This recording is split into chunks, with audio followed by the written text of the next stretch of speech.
नमस्कार विद्यार्थियों, कैसे हो विद्यार्थियों। आज हम कर रहे हैं लाख की चूड़ियाँ। इससे पहले हमने इस पाठ को पढ़ा था। तो इस पाठ का जो मुख्य पात्र है वो बदलू है और लेखक है। तो बदलू का कार्य है इसमें चूड़ियाँ बनाना, और लेखक अपने मामा के यहाँ जाता है। तब वह उसको बैठा हुआ देखता है एक मचिया पर, चारपाई पर, और वो शंकु आकार की एक काठ की डंडी पे चूड़ियों के रोल को गोल करता है। और धीरे धीरे समय है वो ऐसा आ जाता है कि लाख की चूड़ियों का जो वर्चस्व है वो घट जाता है और कांच की चूड़ियां हैं वो बनने लग जाती हैं। जब लेखक उससे पूछता है कि शहर में लोगों के यहाँ कांच की चूड़ियां पहनती हैं औरतें, तो कहता है कि शहर का क्या है, शहर में तो औरत है वो मर्द का हाथ पकड़ के भी चलती हैं। इस तरह से बातें बताता है कि शहर का और गांव का माहौल है वो बहुत अलग होता है। तो देखिए, लेखक को है ना, जब 8-7 वर्ष के लिए जब उसके पिताजी का तबादला कहीं दूर हो जाता है तो वह अपने मामा के यहाँ नहीं जा पाता है। और एक बार जब वह अपने मामा के यहाँ जाता है तो वो अपने मामा के घर पर था और अचानक बरसात आई। बरसात आने से उसके मामा की लड़की को कांच की चूड़ी है उस हाथ में चुभ गई, और जिसके कारण उसका बहुत रक्त बह रहा था। तो उस समय लेखक को याद आया बदलू काका जो चूड़ियाँ बनाता था। तब वह बदलू काका के पास गया और उसने देखा कि अब वो वैसा नहीं है जैसा पहले था। उसकी वो भट्टी भी नहीं है जहाँ पर वह लाख को पिघलाया करता था।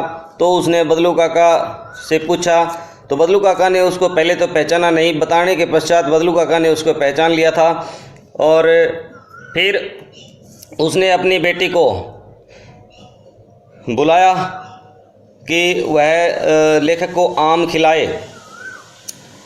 उसकी बिटिया जब एक टोकरी में रख करके आम खिलाने के लिए आती है तो लेखक की दृष्टि उसकी उन कलाइयों पर पड़ती है जिसकी कलाई में लाख की चूड़ियाँ अब भी मौजूद हैं। तब लेखक पूछता है, तो बदलू काका बताता है कि एक महाजन की यहाँ शादी थी, उसके यहाँ उसके लिए मैंने जोड़े बनाए थे, लेकिन वो आने दे रहा था, मैंने उसको देने से मना कर दिया। और बदलू काका जब बार बार खांस रहे थे तो लेखक ने सोचा उसको टीबी है, लेकिन काका ने भांप लिया था। उसने कहा कि ये मौसमी खांसी है, 15-10 दिन में ठीक हो जाएगी। तो कहने का भाव ये कि अंत में बदलू काका ने 4-6 आने में चूड़ियों का जोड़ा महाजन को देने की बजाय उसने वो चूड़ियाँ अपनी बिटिया रानी को दे दी। वह उसके लिए अंतिम चूड़ियाँ थी। उसके पश्चात उसने बताया कि अब शहर से केवल कांच की चूड़ियाँ बन के तैयार होकर के आने लग गई हैं।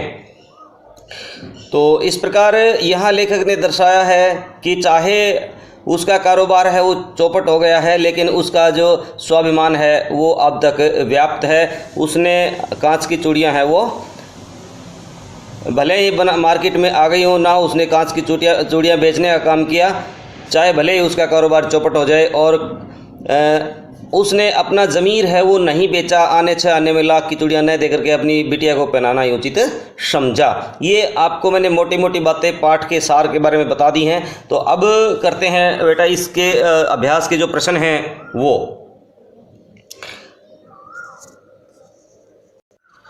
तो विद्यार्थियों आइए देखते हैं। पहला जो प्रश्न है, बचपन में लेखक अपने मामा के गांव चाव से क्यों जाता था और बदलू मामा ने कहकर बदलू काका क्यों कहता था।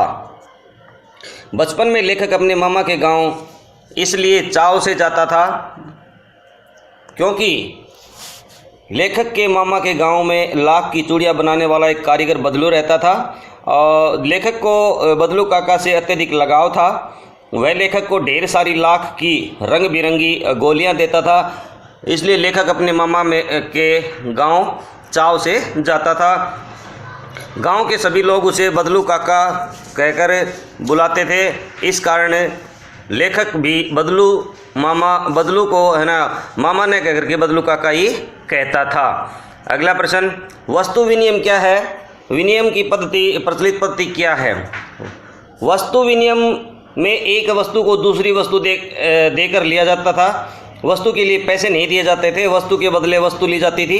किंतु अब मुद्रा के चलन के कारण वर्तमान परिवेश में वस्तु का लेन देन मुद्रा के द्वारा होता। विनिमय भी की प्रचलित पद्धति पैसा है। मशीनी युग में कितने हाथ काट दिए हैं? इस पंक्ति में लेखक ने किस व्यवस्था की ओर संकेत किया है? इस पाती नहीं भई, ये पंक्ति आएगा मिसप्रिंट है। पंक्ति में लेखक ने कारीगरों की व्यथा की ओर संकेत किया है कि मशीनों के आगमन के कारण कारीगरों के हाथ से काम धंधा छिन गया, मानो उनके हाथ ही कट गए हैं। उन कारीगरों का रोजगार इन पैतृक काम धंधों से ही चलता था। इसके अलावा उन्होंने कभी कुछ भी नहीं सीखा था। वे पीढ़ी दर पीढ़ी इस कला को बढ़ाते चले आ रहे हैं और साथ में रोजी रोटी भी चला रहे हैं। परंतु मशीनी युग ने जहां उनकी रोजी रोटी पर वार किया है, वहीं मशीनों ने लोगों को बेरोजगार भी बना दिया है। आइए बढ़ते हैं अगले प्रश्न की तरफ। बदलू के मन में ऐसी कौन सी व्यथा थी जो लेखक से छिपी न रह सकी? बदलू लाख की चूड़ियाँ बेचता था, परंतु जैसे जैसे कांच की चूड़ियों का प्रचलन बढ़ता गया उसका व्यवसाय ठप पड़ने लगा। अपने व्यवसाय की यह दुर्दशा देख करके बदलू को मन ही मन कचोटती थी। बदलू के मन में इस बात की व्यथा थी कि मशीनी युग के प्रभाव स्वरूप उस जैसे अनेक कारीगर को बेरोजगारी और उपेक्षा का शिकार होना पड़ता है। अब लोग कारीगरी की कदर न करके दिखावटी चमक पर अधिक ध्यान देते हैं। यह व्यथा लेखक से छिपी न रह सकी।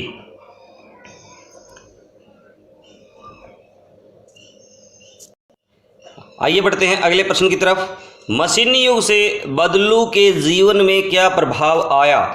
मशीनी युग से बदलू के जीवन में यह बदलाव आया कि बदलू का व्यवसाय बंद हो गया, वह बेरोजगार हो गया।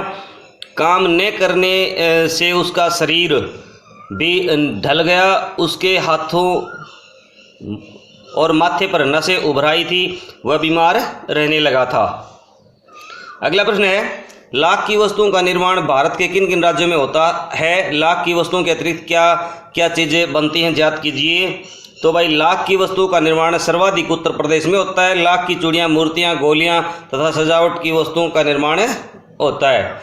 अगला प्रश्न है, ये प्रश्न आ चुका है पहले।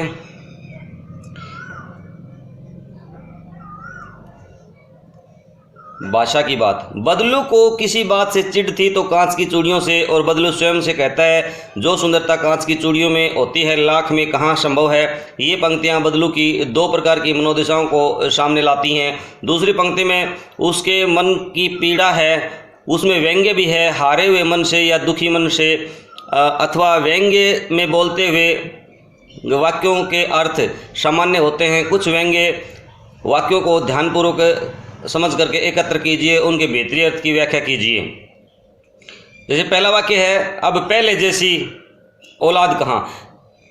यानी आजकल किसी भी बुजुर्ग के मुख से आमतौर पर यह सुनने को मिलता है जिसमें उसके हृदय में छिपा दुख और व्यंग्य है वो देखने को मिलता है।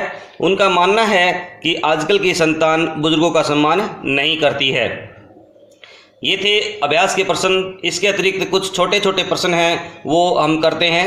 इस कहानी के लेखक कौन हैं? तो इस कहानी के लेखक हैं कामतानाथ जी हैं। रज्जो कौन थी? रज्जो बदलू की बेटी थी। लेखक ने पाठ में अपना क्या नाम बताया है? लेखक ने पाठ में अपना नाम जनार्दन बताया है। बदलू को संसार में किस चीज़ से और चीज़ से चीड़ थी? बदलू को संसार में सबसे ज़्यादा चीड़ कांच की चूड़ियों से थी। बदलू का स्वभाव कैसा था? बदलू का स्वभाव बहुत सीधा साधा था, क्योंकि लेखक ने कभी भी उसे झगड़ते हुए नहीं देखा। बदलू अपना कार्य किस चीज़ पर बैठकर किया करता था? तो बदलू अपना कार्य मचिए पर बैठकर किया करता था, जो बहुत पुरानी थी। गांव में लेखक का दोपहर का समय अधिकतर बदलू के पास ही अधिकतर समय कहाँ बीतता था? तो ये बदलू के साथ पास ही बीतता था भाई। बदलू लेखक को क्या कहकर बुलाता था? तो काका कहकर बुलाता था। बदलू लेखक को लल्ला कहकर के बुलाता था, और लेखक बदलू को काका कहकर बुलाता था। बदलू लेखक को काका कहकर बुलाता था। बदलू कौन था? बदलू एक मनियार था। चूड़ियाँ बनाना उसका पैतृक पेशा था, और वास्तव में वह बहुत सुंदर चूड़ियाँ बनाता था। बदलू लेखक से क्या बातें किया करता था भाई? तो बदलू लेखक के पढ़ाई के बारे में, कभी लेखक के घर के बारे में, और कभी यूं ही शहर के जीवन के बारे में पूछ लेता था। रज्जो ने कौन सी लाख की चूड़ियाँ पहन रखी थी? रज्जो ने लाख की चूड़ियाँ पहन रखी थी। वह बदलू ने जमींदार साहब की बेटी के ब्याह पर बनाया एक जोड़ा था। बदलू ने जमींदार साहब को चूड़ियाँ क्यों नहीं दी? बदलू ने जमींदार साहब को चूड़ियाँ इसलिए नहीं दी क्योंकि वह उसे सिर्फ 10 आने पैसे दे रहे थे, जो उसे बहुत कम लगी। बदलू को गाय क्यों बेचनी पड़ी? व्यवसाय बंद होने के कारण बदलू की आर्थिक स्थिति है वो अच्छी नहीं रही, और गाय को पालना उसके लिए मुश्किल हो रहा था, इसलिए उसने गाय को बेचना पड़ा। बदलू लेखक की किस प्रकार खातिर करता था? जिन दिनों बदलू की गाय के दूध होता था तो वह सदा लेखक के लिए मलाई बचा कर रखता था, और आम की फसल में वह लेखक को आम खिलाता था। बदलू चूड़ियों को किस प्रकार बेचता था? बदलू कभी भी चूड़ियों को पैसों में नहीं बेचता था। उसका अभी तक वस्तु विनिमय का तरीका था, और लोग अनाज के बदले उसे चूड़ियाँ ले जाते थे। शादी विवाह के अवसरों पर बदलू का क्या रवैया होता था? शादी विवाह के अवसरों पर बदलू जिद पकड़ लेता था। जीवन भर चाहे कोई उसे मुफ्त चूड़ियाँ ले जाए, परंतु विवाह के अवसर पर वह सारी कसर निकाल लेता था। आइए बढ़ते हैं अगले प्रश्न की तरफ। सारे गांव में लेखक को बदलू ही सबसे अच्छा आदमी क्यों लगता था? सारे गांव में लेखक को बदलू ही सबसे अच्छा आदमी इसलिए लगता था क्योंकि वह लेखक को सुंदर सुंदर लाख की गोलियां देता था। लेखक एक लंबी अवधि तक अपने मामा के गांव क्यों नहीं जा सका? लेखक एक लंबी अवधि तक अपने मामा के गांव इसलिए नहीं जा सका क्योंकि लेखक के पिता की एक दूर के शहर में बदली हो गई थी।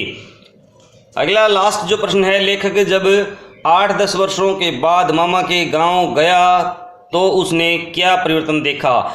लेखक जब 8-10 वर्षों के बाद मामा के गांव गया तो उसने देखा कि गांव में लगभग सभी स्त्रियों कांच की चूड़ियां पहने हुए थी। तो विद्यार्थियों, आपका बहुत बहुत स्वागत है एजुकेशन पॉइंट हरियाणवी पर। यदि आपको मेरे द्वारा पढ़ाया गया अच्छा लगता है तो लाइक करें, शेयर करें, और चैनल को सब्सक्राइब जरूर कर लें। वीडियो को शुरू से लेकर अंत तक देखें। मैं आपके लिए पूरा सिलेबस इसी तरह से कवर करवाता रहूँगा, और पढ़ते रहिए प्यारे बच्चों। जय हिंद, जय भारत।